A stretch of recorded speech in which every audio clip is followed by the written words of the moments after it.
Activism escalated into arrest today over the Confederate monument in Portsmouth that's been the center of debate for a number of years. This after the Portsmouth NAACP president and vice president were arrested during a peaceful protest to cover the statue in tarps. And that set off a new group of protesters armed with spray paint. They covered the Confederate figures with names of black victims while police looked on nearby. News 3 reporter Kofo Lasaki has been following this story all day long and shows us how tensions boiled over in just a few hours.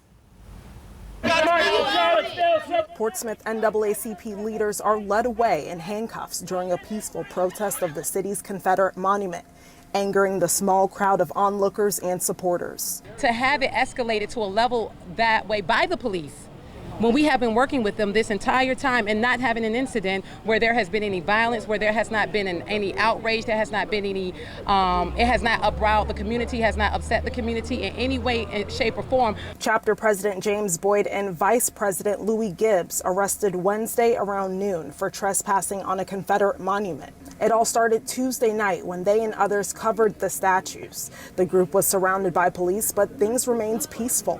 Boyd and Gibbs say Portsmouth Police Chief Angela Green gave them the okay to cover the monuments. They said we had the right to exercise our First Amendment rights as long as we were not defacing the property, that we could be out here exercising our rights, and that the covering was fine on the monument as long as it wasn't defacing the property. By morning, someone uncovered the 4 statues, but Boyd and Gibbs, along with another NAACP chapter vice president, Onyx Hicks, returned to watch over the monuments and recover the statues while police looked on. After hours of peaceful protest Wednesday, the men say they were approached by officers. And they came up and said, hey, at this point it's trespassing. We're going to place you under arrest. We then asked for a supervisor. We asked for, which is our right, we asked for a supervisor to come to explain to us the charges that they were trying to put on us.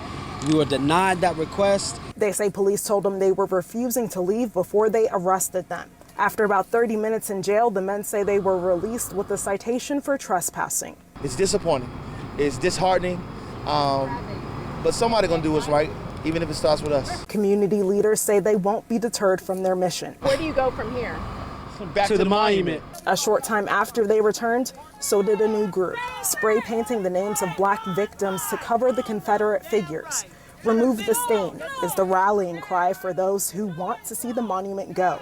Until city leaders decide the future of the statue, the monument to the Confederate dead will live in downtown Portsmouth. Kofo Lasaki, News 3.